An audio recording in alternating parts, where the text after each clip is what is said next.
Get it? Can you remind us one more time how you did that? All right. Welcome to another episode of the Freedom Tour podcast. We want to welcome everybody here tonight. To my left, we got the red boot wearing, big collar flaring, Rocky G. Business is about to pick up. Yes, sir. Yes, sir. To my right, we've got Eddie, the plan, the mastermind, the genius, the deer slayer himself, Eddie, the plan, the pool. Give it up. Give it up. Yes. And I'm the dove man with the smooth voice, and y'all are riding on the Freedom Tour. Or the stuttery voice, or the... Yeah, stuttery voice. Try to smooth it out a little bit. I hit a speed bump. I can get enough Coke Zero tonight, I think, so yeah. That's your problem. You didn't get the high octane. I know. Talking about Coca-Cola, what about your boy...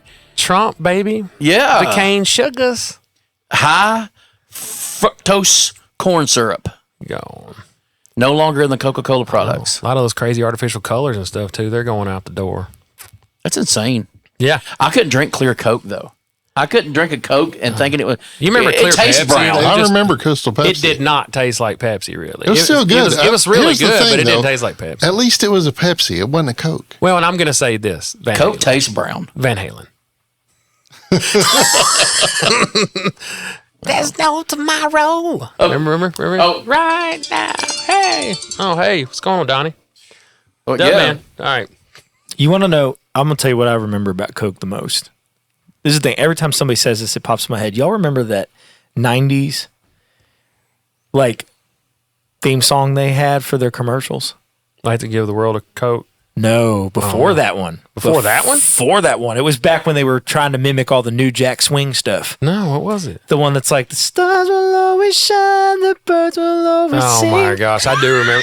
Always Coca-Cola. Yeah. Do you not remember the 80s, late That's 80s, my early Roman 90s? Empire. It's in my head once Yeah, a month at least. they try to tell you that Coke Classic Yeah. was different than Coca-Cola? Whatever. You know what the weirdest thing They were about shooting for the Coca-Cola is stars, that I've yeah. heard? What was that? They say that's where Santa Claus originated. It was an early 1900s, like late 1800s, like marketing campaign. Yeah, because we've Yeah, never... I think that's right. Yeah, because Yeah. Saint Nicholas. Gotta be wrong. Saint no- Nicholas there's did no- not really happen. He was not really a Norwegian Yeah. bootlegger. Kids, earmuffs. or It whatever. was supposed to be a Christmas campaign for marketing for They also created the Coca-Cola. polar bears, not God. Coca-Cola. Oh, that face right there. He said, not God. Nope. The Coca-Cola tastes brown, right? That's like I saw somebody the other day. I don't know It what. tastes deeper, where Pepsi tastes sweeter. Yeah. Yeah, so somebody was on, I think it was Pepsi's on flatter. X. I think it was on X the other day. And it's so weird for me to still say X. That sounds dirty, right? On Twitter. Yeah. Same thing. They were talking like, I don't know what purple tastes like, but but it's a great purple Fanta. That's what purple tastes This like. is where it gets into. I wish you could smell what I was looking at right now. Yes. Yeah, I wish you could taste what I was seeing. It just tastes purple. Well, and I'll say I've always been a Coke guy. I've always liked Coca-Cola. A really cold in a Coca-Cola. glass bottle Coca-Cola is just amazing. But That made me angry though. Glass bottles didn't keep the Coke cold long enough. when it did when That's it where went it to tasted the best Coca-Cola, when it went to Coca-Cola Coke Zero, I'm not a real like. I like Pepsi Zero better than I like Coke Zero, but I like Coke better than I like Pepsi. I know that doesn't make any sense, but it's You're I don't know. schizophrenic.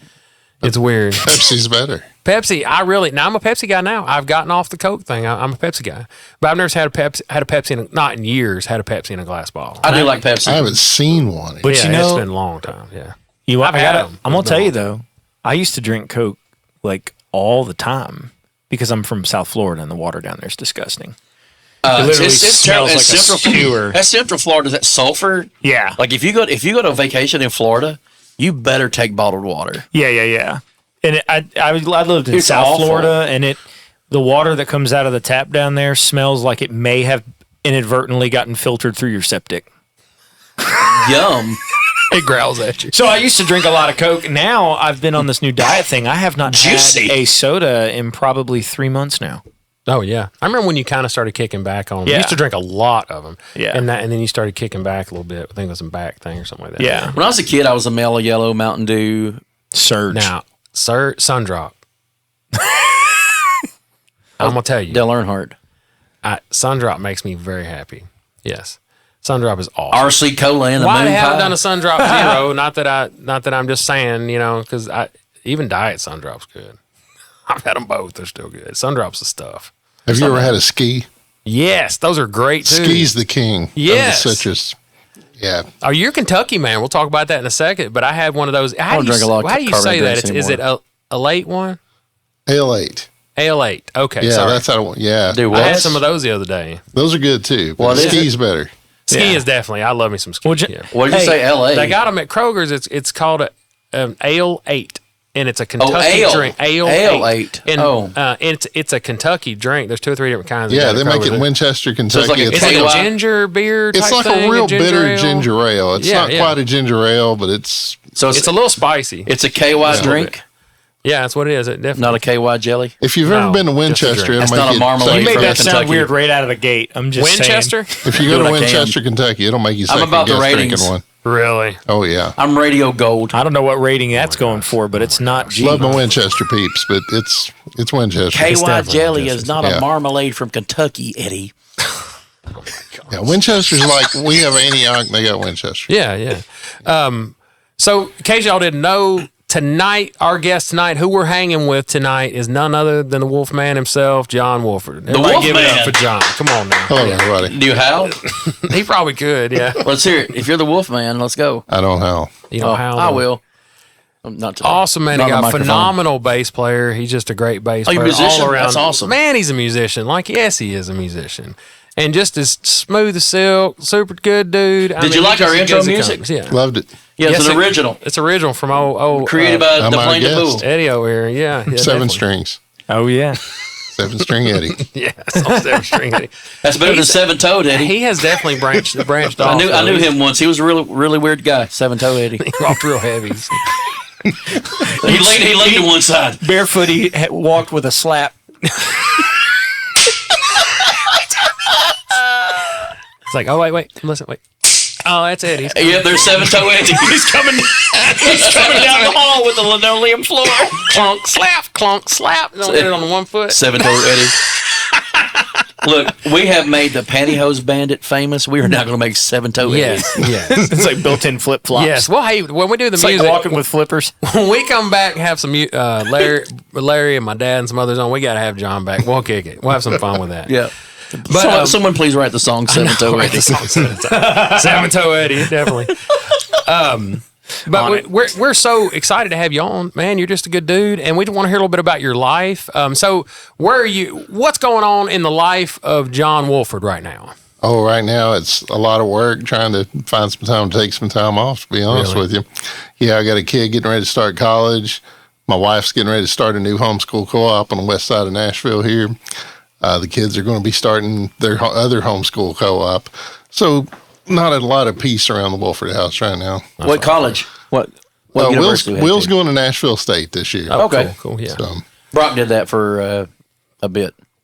With Nashville State. Yep. Oh, that's cool. So you got John Wolford, you got the wife, and she is amazing too. She's yeah, just my awesome. wife Tara is one of those people that never stops moving, never stops doing. She's either working on 3 or 4 quilts or designing something or starting a homeschool co-op or scheming up something all Does she? the So I time. guess does she teach or what She she do? there with that? teaches, she has ministers, does some photography, lots of stuff. Doesn't Just- she do curriculum and stuff? And She things? writes curriculum. She Yes. does some stuff for Brentwood Baptist down, obviously in Brentwood. Yeah, yeah. Yeah, so she never stops moving.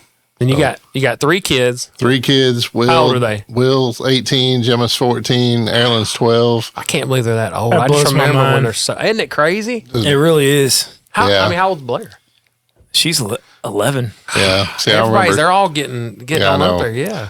toddler Blair. I remember. I know. Yeah. Yes. It's absolutely crazy. So I've you, got know a you're a 12-year-old going through grandfather, puberty right right? now. It's crazy. what is it? and now you're a grandfather, right? I know. Yeah, and I got Pat Paul D over there. we got some dates set for Canon too for some other things. We're going to be going over that later on. So I'm sworn to secrecy as of right now. But by the time this comes out, I think everybody will kind of know what's up. But yeah. But no, he's not having any children. Not no, right now. I'm not. No. No, I mean Cannon. Oh no. They're on me. I was like, oh. No, we're talking about you being a grandfather. You said, Cannon's got some stuff. No, don't. I've got baby Lennon, and she's just precious. I saw her last week, and Ethan and Kenzie surprised me at the house, and got to see her, and it's so cool. I mean, God, I forget about having babies because all mine are so old now. So it's like, and it happens in a blink of an eye. Yeah, too. I mean, because when you first, it's only been she's 12 or 13 weeks old, but it's like she can see, but she's not really like focusing on things. And the difference in when I saw her, and Ashley's they live in Memphis, so my son's in med school, so Ashley went down there to see them, and I got to come over to the house. And when she came through, I mean, to see her, chunky and smiling and like grabbing my fingers and things and laughing with me and really paying attention to the world around her. It just absolutely just lit me, man. I'm telling you, I was so excited just to get to see her. I didn't want to let her go. Did your heart melt? I'm telling you, it really did. Like, are you wrapped? Yeah, I mean, I was when she was born, but she's just you're just like, as a guy, you're like, oh, don't touch, you'll break them. You know what I mean? But now it's like she has a chance to lay in my lap and just look at me. She was just literally looking at me. It's the first time she was able to see me and see me, my beard and everything. I just thought it was cool. That's too cool. We're happy for you. Definitely, we're super excited. So you got now. I know you're a man of what you play guitar and bass. That's about it. And you do tenor vocals, right? No. I'm just telling you. He said no. He's a soprano. Soprano, yeah. So is anybody else in the family so far taking up any music? It's pretty cool. Ever since Erilyn was old enough to put a pencil on a paper, she's written songs. And we didn't know about it for a long time. And then one day she was talking and she goes, well, I wrote a song. It's like, well, tell me about it. And she comes in with a notebook. She starts, what's that? She goes, oh, there are other songs. Really? These are all my songs. So she has notebooks and notebooks full of songs. That's awesome. She wrote a movie. She's written plays, and she acted some out with her dolls and stuff like that. So, yeah, and it's kind of cool. A creative mind. Yeah, I've had guitars since I was 14 or 15 years old, and, the guitar is always important. You always want the Excalibur or whatever, And she said the wisest thing I ever heard the other day. She just picked up a random guitar and showing me something, So why don't you play this guitar? Because I thought it was a nicer guitar, and it's mine. She was, Dad, it's just the guitar. The song's what matters. And I thought, out of the mouth of babe. Yeah, if she can hang on to that, it'd be awesome. Yeah, so it'll save me a lot of money too. Yeah. But that's cool. Right, yeah. My daughter Gemma, she played some music and she loves music. She's a scholar of popular music right now, for better and for worse. But she's an incredible visual artist, and she's always had that ability. I don't know. I guess she gets it from her mom. She does not get it from me. And Will was the athlete of the family. Cool. Will just finished his senior year of high school. He played soccer at Hillwood High School, and then 2 years at Lawson High School as a homeschool student. And he still plays whenever, I don't know, it's a great thing with soccer. If there's a ball on a piece of grass, you can play. So he's out all the time doing that when he's not working. And what's cool about him that I've seen him over the years, he was a Eagle Scout, wasn't he? Will just finished Eagle Scout as well. Yeah. All the way. I mean, when did he start? He started scouting when he was 6 years old. He was a Tiger Cub in Kentucky before we moved down. Then he picked that back up in January when we moved down here in like November, like in the holidays, the height of the holidays. And yeah, he was a scout with Troop 747 for his whole life, So it's been pretty cool to see that go from beginning to end. That's pretty cool. Yeah, so we're pretty proud. You yourself, I know you haven't always been in Tennessee. You were in Kentucky. Were you born in Kentucky? I was born in Pikeville, Kentucky on a snowy night in 1971. And that's, if you don't know where that is, if you've ever heard of the Hatfields and McCoys, that's right in their backyard. And I grew up in a little town called Martin, which sadly somewhat doesn't exist anymore. And that's a story for another day. But if you ever get bored, Google Martin, Kentucky flood project, and you'll learn more about it than you wanted to ever know. And went to Lexington, went to University of Kentucky, stayed there most of my life. And then in 2013, we moved down here to Nashville. And shortly after, met you probably. And we've been here ever since. Yeah.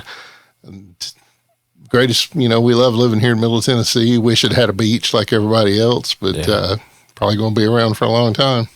That's pretty cool. Now we got Nashville Shores. Yeah, that's about it. Is it the Nashville Shores or just Nashville Shores? Just Nashville Shores. Right. Yeah, there's Somebody two said things the, people here do. They love to put a "the" on the front of things. Yeah, Walmart, the Walmart. or they put an S on the end of it. It's Walmart's. Yeah. Or go to the Kroger. Man, you've nailed or Kroger's. That's it. Yeah, Yeah. it's Exactly. Kroger's. It's just Kroger. It's Kroger. Yeah. But everybody calls it Kroger's That's right. because they go to more than one. So You have so much fun at the Demos's. first one, you have to go to the second one. Demos's. Demos's has an S on it and Is an there apostrophe. another S? No, it's Demos's with an apostrophe. But everybody calls it demos. and they're wrong. Demos. It's And they're wrong. So well, there's it's that. like It's like Demon Brewing. It's like Demon Brewing, downtown. That's how you know who's It's like lived Bert. here for more than 6 months that or blue not. bird. Yep. The bird. yeah, Demon Brewing. So let me ask you this. This is something we talked to our previous guest about. But I mean, I know obviously right now, man, you're just a good dude. You're a solid guy. No, I mean, you've always been a solid guy. Just a good friend. You're a loving guy. You do pretty much anything in the world for anybody. And you're God. I consider you to be a godly man. Nobody's perfect, but I consider you to we be try. a man of God. But have you always been a man of God, or is this something that happened in your teenage years? What kind of give us a little background history? Back to the beginning, I was just a little kid. I remember Lori Vanucci. He had went to East Kentucky as a missionary from Pennsylvania. Real, he fit in too with the last name Vanucci. He was hardcore Italian guy, but he was a great guy and he was loved in our hometown. I remember he called my parents one day and asked them to bring me to church. I was 3 years old. I had a little red polyester suit, and my parents took me to Sunday school That's at awesome. First Assembly of God, and I went to this little storefront church. Please there. tell me you have pictures of that, by the way. I don't have hardly any pictures of my childhood, and that's a story for another day I need to too. see But Wolfman in a red polyester suit. yeah, I used to go to my grandma's house after church in that red suit and get chased by my uncle's turkey. I didn't know turkeys didn't like red. Wait, they don't? They don't like red? They didn't like me in a red suit. Let's just say that. He said, I put two and two together. That was the equation. Bulls don't like red. I know turkeys had an affinity for a certain color. I don't know, but I've never had experience with a bull, thank goodness. But I was treed once by a goat too. So again, You may have to tell us about that. We might allow you to Yeah, tell us about it ran that. me up a June apple tree. For my Really? brother, for Yeah. my brother-in-law, talking about red polyester suit for my brother-in-law's wedding. It was on July 27th, so anniversary coming up for him. Outdoor wedding. He wanted me to sing "Can't Help Falling in Love" I knew it. Here it goes. in the style of Elvis, wearing a red polyester Elvis jumpsuit. I saw it coming from across That was the table away. that was 2 sizes too small. I looked like a 5-pound sausage in a 3-pound bag. Like, it was not Do you so have hard. pictures? Yes, I've got a picture. Oh, you got to. It was so hard. It was hard to get it on. Could you imagine him taking a breath? Was it a jumpsuit? Like a jumpsuit? Like Elvis wore? An Elvis jumpsuit. Oh, gosh. An Elvis jumpsuit that was 2 sizes too small in the middle of summer. In the middle of summer, an Elvis jumpsuit that was 2 sizes too small. We got it on. I go outside. I sing "Can't Help Falling in Love." Remember now, it's 197 degrees. I go back in to change in his restroom. I'm having to have my wife help me peel this suit off. We get it to my elbows, and it stops. All that Now, sweat's mind you, holding on now. now, mind you, this is not my sweat. This is not my jumpsuit. Wait, hold on. Whoa. Stop. Fat So I know it's not guy your in jumpsuit, little but I'm wondering coat. whose red jumpsuit did this belong to? Okay, it was a guy that hired me to come do some variety shows at his house during COVID Okay. because he liked to have big cookouts and have big artists come in and play. He owned a red jumpsuit. He's a huge Elvis fan. He owned a black foam Elvis wig. Oh, wait. Wolfman, Yeah, whenever you we got to tell me about the bell. Here. Elvis reference always gets the bell. He owns. Okay. We're all Elvis fans. He owns. so, yeah. He owns a. time Elvis gets a reference. An angel gets his jumpsuit gets another rhinestone. Anyways, he has a black foam Elvis wig. The belt. Now, grant you, the belt would not stretch, so I didn't do the belt. So here I am with this jumpsuit. He had a garter on, Elvis belt garter on that left side right there. But no, dude, legit. It's like I going wear back this, to the band days and pulling the cummerbund out of the drawer. bro. That was a traumatic experience. I didn't think I was ever getting For out of that everybody Elvis else. jumpsuit. No, I couldn't get out. Oh, you. I thought you were No, I was scared to death, bro. I was like, I'm not gonna get out of this jumpsuit, and I'm gonna have to tear Gary's suit. His name's Gary. I'm gonna have to rip Gary's suit, and he's gonna be so upset. But hey, I think there was a dude who used to work with us, and he was a little rough around the edges, and he would always tell my dad. My dad would get so mad, but he'd say, "Should have made preparations prior to the involvement. Should have made preparations prior to the involvement. You should have made preparations prior to the involvement." I understand. Man, I wish I could have been a Should fly have on made the wall. preparations before. I've got a picture, Donnie. I'll show you the picture. It was my one and only goal. Above getting in and out of the suit. It's like I want to go to heaven and get this suit on. Well, I didn't want this suit to expose certain things. Oh, just a second.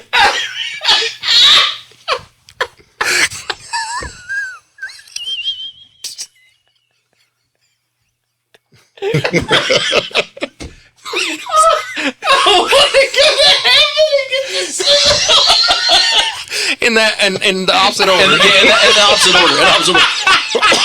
Actually, even more important than getting it off was I do not enjoy the appearance of men in tight pants because It's just makes not flattering. makes it look. Yeah. That was my goal, not to have that look. Ring that bell again. None of this. No. None of that. Oh my gosh. Oh man. Yeah, you didn't know that? No, man, I would have definitely ragged on you before now about this. Yeah. So We know now. So we know now. What I was saying, so I went to Sunday school there and did the things. He was right on it, man. He just froze. Golly. We didn't stop anything. And now back to our regularly scheduled program. Go ahead, John. I went to Sunday school. But yeah, I did that. My dad went to church there for a long time with me. I became a Christian and saved when I was 11 years old. Yes, sir. Later on, didn't get baptized until my dad did, September 2019, something like that. And we did that on the same day together. It was pretty awesome. cool. That's pretty cool. And always been around. My brother died shortly after that. I don't want to say I had a rumspringa or anything like that, but I had a lot of questions for God for a couple of years, because I love my brother a lot and I still miss him. It's been 30 odd years later, but yeah, always had an involvement in church, been around things, Campus Crusade in college, all that kind of stuff. So led small groups and led worship with you guys and everything here in Tennessee as well. Yeah. So That's awesome. And like I said, one of the big things that I feel like on top of everything else goes on in your life, one of the really cool things about your family is the adoption process with Will. We really wanted to hit on that because I feel like I know there's probably a lot of people out there that would love to go that route, and that my son is one of them. My older son, they're talking about it later on, and I just thought it was so cool. And I've known you for years now, so it's so cool to see him growing up and see what he's doing now and see what God's doing in his life and see him growing up into a man and getting to really be a man. You know what I'm saying? Yeah. Fixing to go to college. That's just awesome. Give us the history, kind of tell us what's going on and give us the history on that, the story on that. Well, we love Will. He's never been our adopted son. No, He's just always been our son, of course. And Tara and I got married in 2002, and she had a pretty good plan for how everything was going to go. And we never had, when we finally got around the time to have babies and all that, we were thinking, you know what? We'd always wanted to adopt a kid. At that time, that's what white people did, is went to China. And so we said, why don't we just start that? Because it takes a while. They said it takes 7 or 8 months, And if something happened in the meantime, it'd be great. So we did. We started the process and all that kind of stuff and trying to raise money. We never, ever had the money, ever. They make it so expensive. Yeah, it was insane. I don't even remember what it cost, but it was well into 5 figures. And like I say, we never had the money. From the day you had to turn in the initial thing, we were nuts. Our family thought we were nuts. We may have been a little crazy. But that 7 months turned into a year to 2 years to 3 years. And we finally got we'd asked for twin girls because go big or go home, right? Yeah, right. You know, it's what you do. We get a call and we get a picture of this little guy, and he's adorable, and he's sitting on a flower. And my wife sent it to me. I was in Tampa for work. I was working for Guitar Center then. I was at a hotel, you know, I had the business center. Yeah. And I said, what is that? And she goes, well, that's your son. And it was, you know, one of those moments where, and we immediately had to start scrambling, you know, again, because got to have money to go to China. You got to have money to eat, you know, all those things. And God gave us all that stuff. You know, we did things like had yard sales, and we'd need, and this is going back a little bit in that Yeah, too. no. But, you know, we'd have a garage sale, and on Monday we'd need to turn in $800 or $1,100, and we'd have like $50 to our name, and we'd sell $800 worth of junk. It was insane. Never more, never less. You know, it was just God giving us exactly what we had to have. Yes.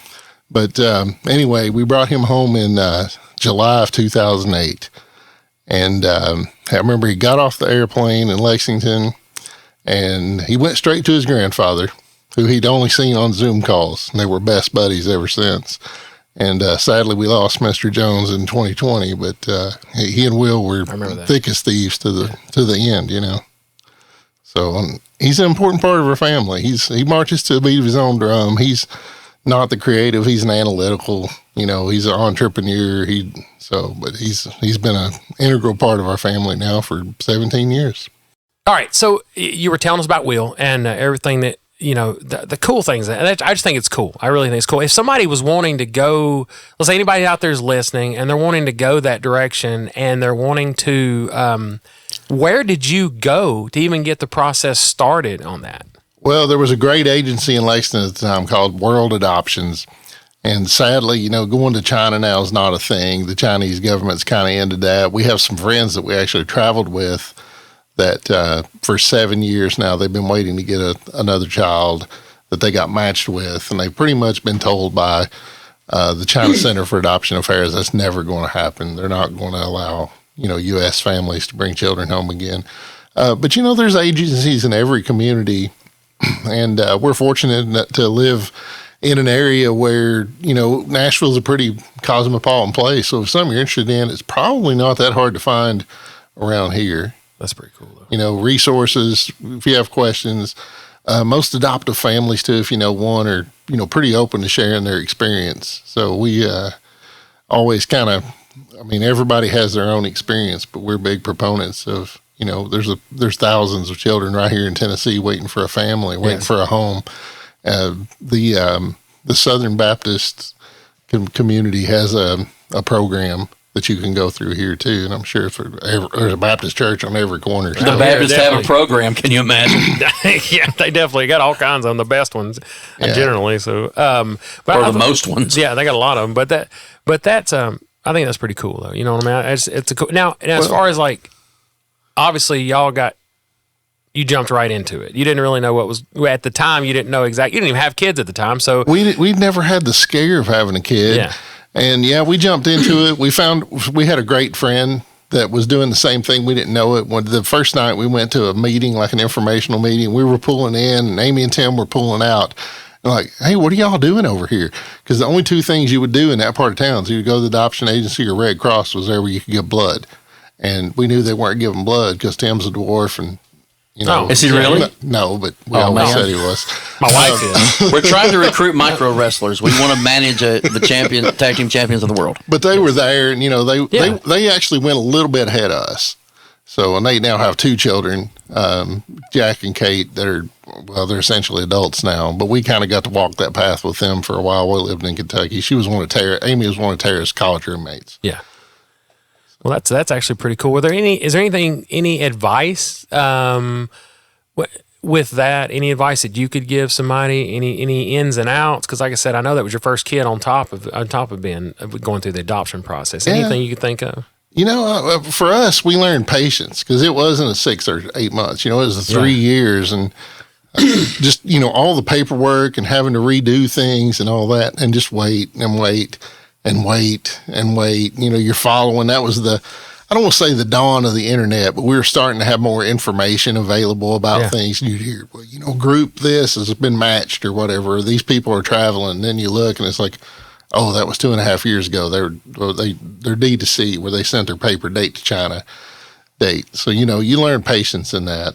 And the other thing for me was just to really count on God because, you know, like I was saying, we couldn't afford it. We could never afford it. Can't afford it today, couldn't afford it then, but somehow we did, you know? Probably been my qualm with things is like, man, I understand that they need to vet people and I understand that, but they just make it so difficult for families and they make you almost be in a certain financial bracket in order to have a child when there's so many people that I know that are on a maybe lower to middle income that would love and be able to be the best parents ever on the face of the planet for some child, but they can't afford the $75,000 or whatever it is. But you can't also introduce a child into poverty. Yeah. I mean, so you understand. I understand that. But I'm just saying, like, people do that every day, though. But I didn't grow up rich. And I feel sorry for those children too. I mean, my dad worked hard, my mom worked hard, and I'm just saying, like, it always bothered me to see people that maybe can't have kids or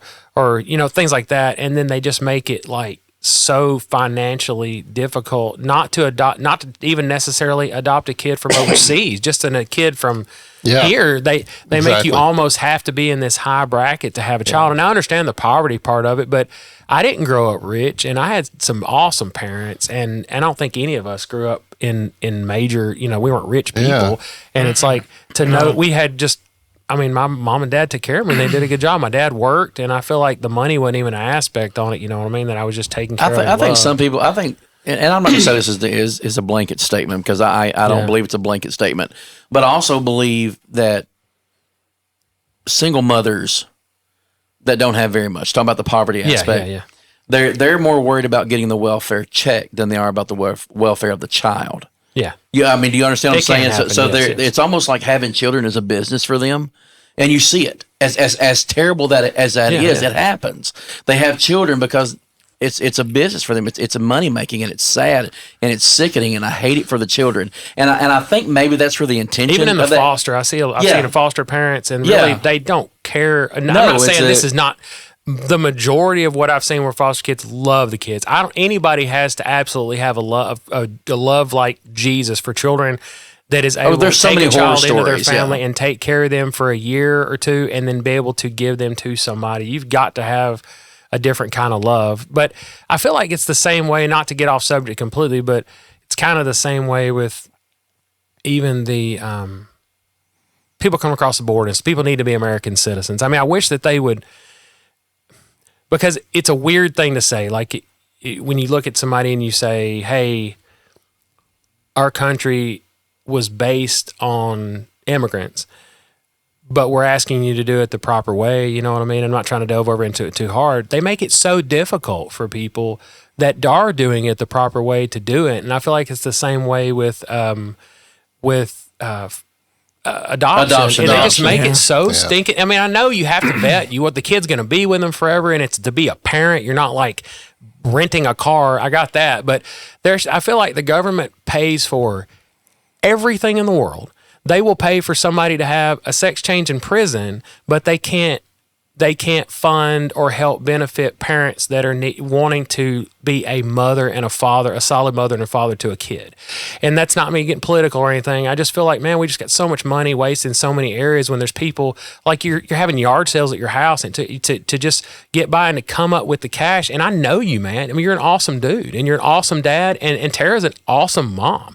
I mean, y'all are just awesome. And it's like, it just makes you want to reach out and go, hey, what are y'all doing? You know what I mean? And it's like they make it more of a business almost to some aspect of it for people instead of being able to. And it's not all like that. I know that. But but I think, the most important thing is you're going to love that child or you're not. And when you find someone that will, to enable them to do that, whether it's, your family or people around you or whatever, and, you got to have that community. It takes people around you, and it's difficult. But, anything worth doing is going to be tough. You're going to have challenges, and that's just, that's something else that I learned from that. So I had to take some patience, though. I mean, for real. It was patience. It was a lot of things, and a lot of frustrations, and sometimes I wanted to quit. But then, you realized you couldn't. Yeah. Because if you didn't do it, somebody had to. And I don't know. That sounds weird. I mean, I wasn't doing it. I'm not a white savior or whatever. I know what you're saying. Right. Yeah. But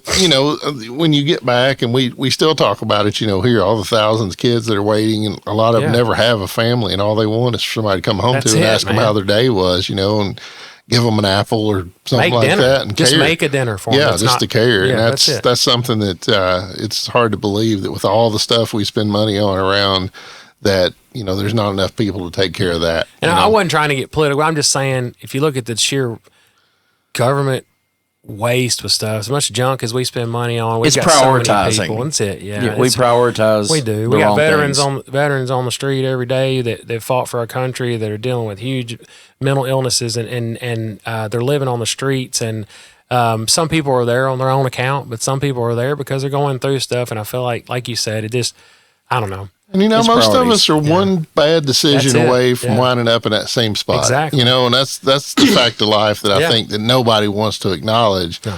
But we can be quick to point the finger or blame, or if Donnie hadn't done this, then. But most people just want to be happy, and children especially want to be happy and want somebody to love them. And you're shaping the future of the country. You're shaping God's people if it's done properly. Yeah, if it's done properly, you're doing that. And to go on with our story, we wanted a bunch of kids. We wanted to have 5 children. We didn't get to do that. But, I remember Will praying because he wanted a sister when he was real little. And, man, we'd pretty much given up on having biological children. And, one morning, we had one on the way, and that was Gemma, and then awesome. Shortly after that, we had another one, and then we moved to Tennessee. And I think it was before I met you guys. We had another one on the way that we sadly lost in 2014. But, it's, the 5 wasn't to be. But if it hadn't been for the one, there probably wouldn't be 3. Exactly. So God answers prayer. Exactly. He's got a plan, man. I'm telling you, you hit it right on the head. It's just an awesome story, and it's uplifting to me to see, I don't know, just to watch how it was done and how things panned out. But the thing is with you is that I'm looking at you, and I know, and we're looking at you, and we know that it wasn't you that steered the steering wheel. You didn't have the joystick, God had it. And by you having faith and having patience and going through the things that you did, I mean, and letting God handle it, wasn't always easy, you said, but letting God handle it, it worked out. You got an awesome family, man. And it is an awesome family. And, we were able to support one another.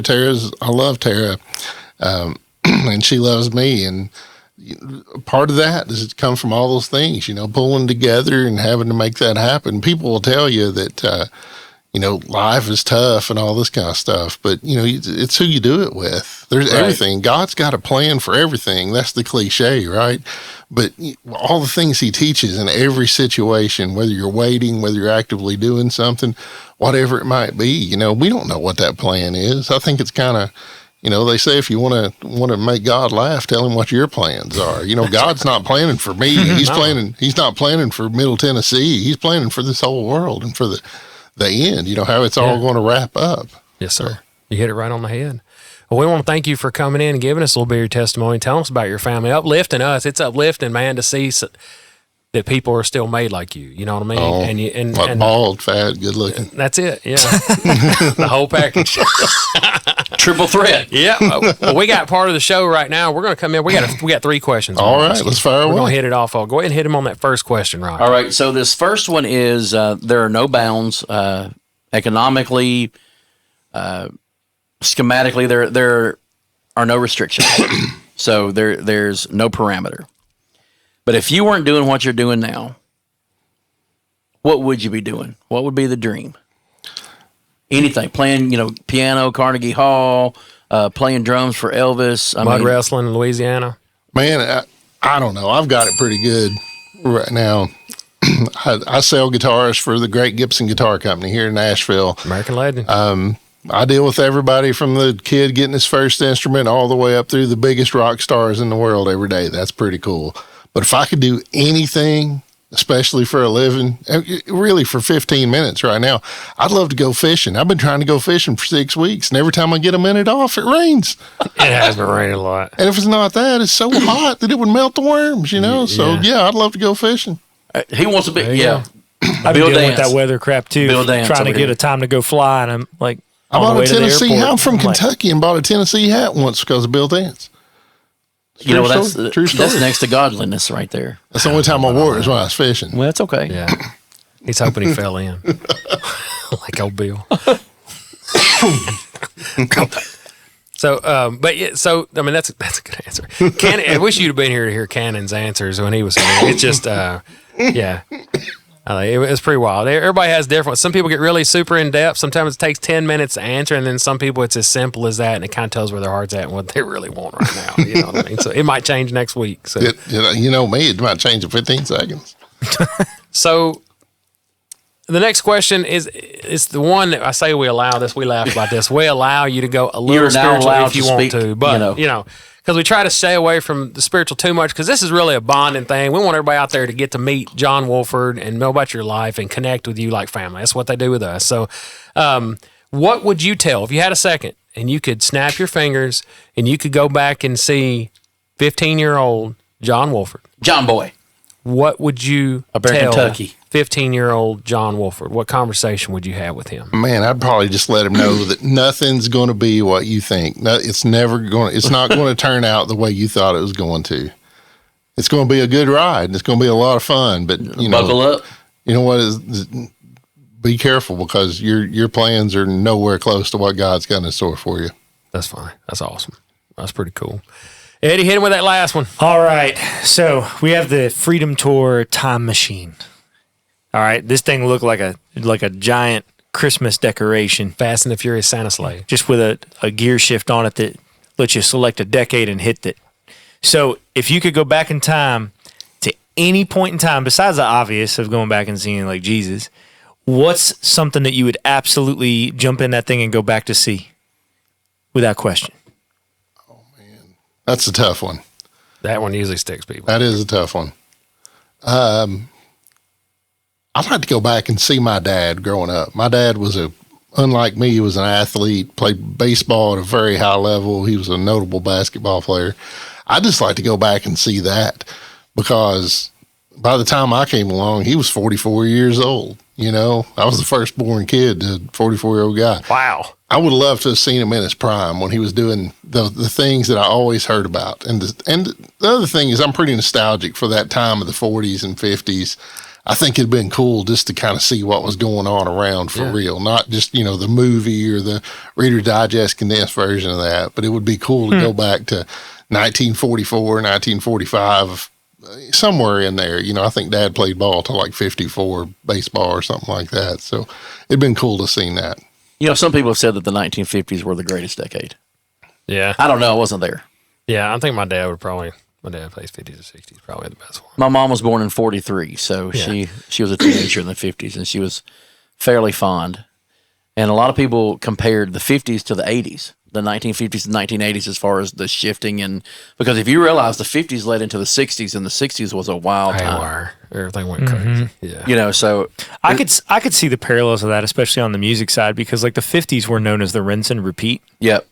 Like if you don't know the artist, you don't know who you're listening to, because it sounds exactly the same as the previous one. The 80s were kind of the same way. Mm-hmm. Yeah. And look at the music renaissance of the 90s. Yeah, that's what I was saying. It was really super cool. Oh, yeah, super cool, yeah. We love... and then the 60s had like the massive boost of creativity, and you could identify everybody because it was all different. The rules rules were all erased off the chalkboard by the 60s, but in the 50s, like we love Back to the Future.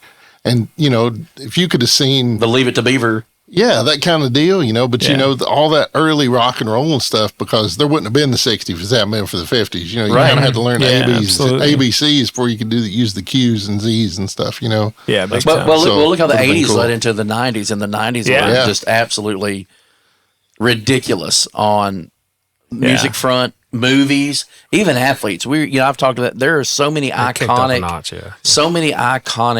people. Yeah.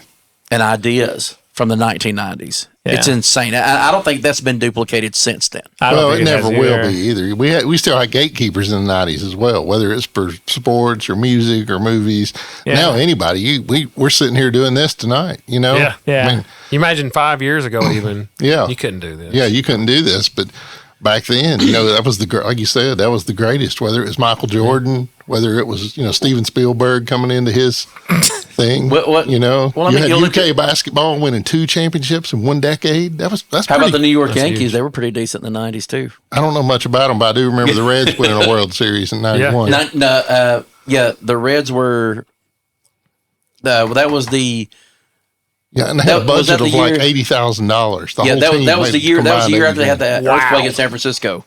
That was the year they had the year before the Athletics had beat San Francisco. They had the earthquake. Yeah, And then the Reds, and everybody thought the Athletics were going to beat the Reds. And the Reds swept them in 4. Yep, they did. The Big Red Machine. My mom loved them. Rob Dibble and Wildman Randy Myers, a whole bunch. Yeah. I remember them. Of course, you look at the movies, and again, the music, the iconic athletes, right? You mentioned Michael Jordan really coming to his own in the 90s. Then you had a Wayne Gretzky. Yep. Goodness, let's talk about Tiger Woods. Came out in the 90s. Yeah. I mean, just all this iconic, and then the introduction of the grunge music.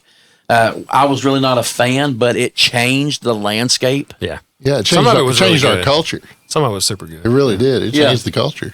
I mean, movies like Titanic, Armageddon. I mean, The quality got really, really good in the 90s. It was sharp. Yeah. It was sharp. It was definitely, yeah. A lot of blockbusters during that period. When Forrest Gump was out in the 90s, yeah. right? Yeah, I mean, Forrest so Gump like I was in the said, 90s. I don't know that decade. I know for sure it hasn't been duplicated since then. Yeah. No, everything's gotten watered It's down. well, it's Jesus. interesting because I think, I mean, at least for music and a lot of art stuff, it seems like it's almost like it hit a fork in the road, and there were 2 different paths. And so, like in music throughout the entire 1900s, realistically, you can go back and you can look at it, and you either had a decade that was extremely duplicative, and there was a lack of creativity, and it was more about kind of duplicating what works, and then you had a decade that was like extremely creative, almost like in a rebuttal to the previous decade, right? Mm-hmm. And so like you can literally go back and you can look at that kind of transformation and follow it along. And nowadays we're in a phase where for the first time there's like 2 decades of rinse and repeat, kind of like playing what works, right? But what's happened is you've gone into 2 layers. So if you are only listening to mainstream, you're hearing the duplicated stuff, right? So like, for example, like worship music, like, cause we're all like in the worship, thing with, music and all that stuff. You can't find a record that's been cut in the last 5 years that doesn't have this floor tom sound and snare drum that sounds like a wet noodle. You can't find a song that's on pop radio that doesn't have boots and claps in it. Like if one person does it and it's success, everybody's going to do it because it's success. But here's the thing. If you drop down and go into the underground scene where there's not signed artists that are getting into the same, they've got distributors and all that stuff. Well, yeah, there's more avenues for that now than there ever has been. That's where all the creative stuff is at. It's literally, instead of it being like here, it's gone, and now you've got them both running parallel. You just got to know where to find this at. And I think me and even my friends and things, I grew up in the 80s and 90s, but big fan. God, we knew what a lot of us knew what good music sounded like. And I feel like the group, this generation, out and out, they just don't know. Like they literally cannot distinguish. We're in a very spoon-fed generation. It's whatever anybody says, they just stick the spoon out and they take it off the spoon. They don't decide things on their own. They don't. Obviously, there's really good music out there, but I think a lot of the mainstream music these college kids whatever out listening to, it's garbage. Not trying to. It's just really cheesy. I think that's what drove the '90s is they decided, you know what, we're not going to do it that way anymore. Even the stuff that I don't like out of the '90s. Yeah. a lot of it was awesome, and it was groundbreaking stuff, and the rock was different. The vocals were different. You could listen to a voice, and you could say, that is Candlebox, or that's Chris Cornell, or that's, whoever that is. And now it's like everything's so, like he said. Well, you've had we're in a nation of like everything being duplicated. You had here, your first. but here is really good. Well, There's a lot of really good underground music. What fueled there. it is a lot of the record companies going out in 2008 and merging and all that, and record companies just don't take it. They don't take risks and that's the anymore. thing too. It's been, and you can pretty much take it back to 2008, where if you want to talk about country music specifically, people have said, I haven't heard country music in 20 years. Where are the real country artists? And it was a big. One of my favorite bands was Little Texas, and I spoke to the lead singer at length one night, their main songwriter, and his big thing was people don't realize that all these country artists from the 90s, right? Travis Tritt, Little Texas, even some of the bands, some of the, Dwight Yoakam, Vince Gill, these guys that were considered country are still out there. They're still touring. They're still making music. Yeah. They just can't get mainstream media coverage. Well, that's that thing, with the gatekeepers. Now we have tastemakers, and they tell you what you should be listening to. That's it. Yep. Yeah. So, rather than if Vince makes a great record, which he's always going to make a great record because he's Vince Gill, right? Right. But yeah, these guys are, people have already, we need to move on to the next thing because it all comes back to the money. That's what I was saying. Nowadays, artists and bands, they make one album. Yeah. They might get into the second one, and usually it flops. Well, it's because the album's dead. Yeah, it's the first one. Singles, but I will say this: I think vinyl is going to make that come back because a lot of people, like for example, did you know that on Spotify now they're using AI to basically let you, if you have a premium membership, they're supposedly letting that premium membership, like you can say, well, I really like this song that this guy did, but I really wish this other artist could do it. And the AI will make that happen for you. And when that happens, the original artist no longer gets credential credits on that version that's been launched. That is sick. Yeah, that's criminal. That's criminal. Yeah, that's why I don't have our music on Spotify. I don't care for that at all. I mean, no, you're taking away from the artist and the creativity. Technology is good, but it's also a little crazy. So. There are some great things with technology. Yes. I use AI every single week. Now. Yeah. Well, I use AI. We're literally doing it right now. So I use AI when I mix the services for my church. There's a program that Waves has that's an AI noise remover, and it will identify and hunt for voices, and it'll let them go through, but everything else disappears. That's awesome. And so, like, my pastor, he can literally be like, how's it going? And his clapping can be totally gone. 15 decibels louder than his talking, and it will remove the clapping. It makes it vanish. So you get a singer who's got like all the droniness from the bass instruments and things like that are in the mic, and you're trying to maybe tighten up or tune some voices against that, and all of the other things get pitchy or it doesn't see it quite right. Yeah. It'll peer right through it, and it'll get rid of all that and leave you with a pure, untainted vocal take. Wow. Which makes your mix better. So, I mean, there's great things about it, but sometimes people use it for really dumb things. All right. We want to take this time to recognize our sponsors of the Freedom Tour podcast. First off, we want to recognize Blackbeard Barbershop, the A1 #1 barbershop in Lebanon, Tennessee, 300 North Maple Street. In the mill, second floor. Go see Daniel. Go see Eric. Go see the boys and girls up there. Richie's up there. They got 13 or 14 barbers now. They do walk-ins. They do appointments. They do pedicures. They're any type of beard, hair care. If you've ever gotten a haircut anywhere else, you need to try Blackbeard on some way, form, or fashion level to get a haircut and really see what a real haircut is. This is not whatever clips. No, it's definitely not a $6.95 cut. But and they got a brand new lounge? They do have a brand new lounge coming out very shortly, and we'll let y'all know about that. We'll probably throw some pics up on the page and things and let you know kind of what's going on with that. It should be opening pretty shortly. It's beautiful, super nice. Daniel did a great job on that. Next, we want to recognize Big Rig. Big Rig. Yes. RigginsConstructionTN.com. A1 #1 place to get your new home construction done. Custom home builders. Check them out. RigginsConstructionTN.com. And our newest sponsor, none other than Split Bean Roasting Company here in Lebanon, Tennessee, over at Hamilton Station Crossing over there. Go check them out. I'm doing the logo. Yes, definitely. I mean, home roasted, in-house roasted beans. I mean, top notch. He knows what he's doing there. Chris is awesome. Old Caffeinated Chris over there checking us out. And we want to tell y'all thank you so much. Y'all go check them out. Support local business, support family local run. Business. Definitely family run, veteran owned and operated. You will love these guys. We went over there the other day and had his wife was in the back. He was up front, had all his kids working there. It was just really cool to see that. And they did a great job. The kids were amazing, so easy to talk to. And the coffee was great. The coffee was definitely great. Want to thank y'all for coming out to another episode of the Freedom Tour podcast. Check us out every single Tuesday. New episodes on youtube.com/Freedom Tour podcast. You can catch us on Spotify. You can catch us on TikTok. I know what that was. You can catch us on Instagram, Facebook. I don't know what I'm doing. Thank y'all so much. We love you. I don't know what you're doing either. Okay. We may be wrong. We want to thank old John here for coming out, man. We appreciate you. Thank you for your testimony. Thank you for your witness. Thank you for being a godly man. Keep it up, brother. Thanks, something to look after right there. Y'all have a good night. We may be wrong, but we don't think so.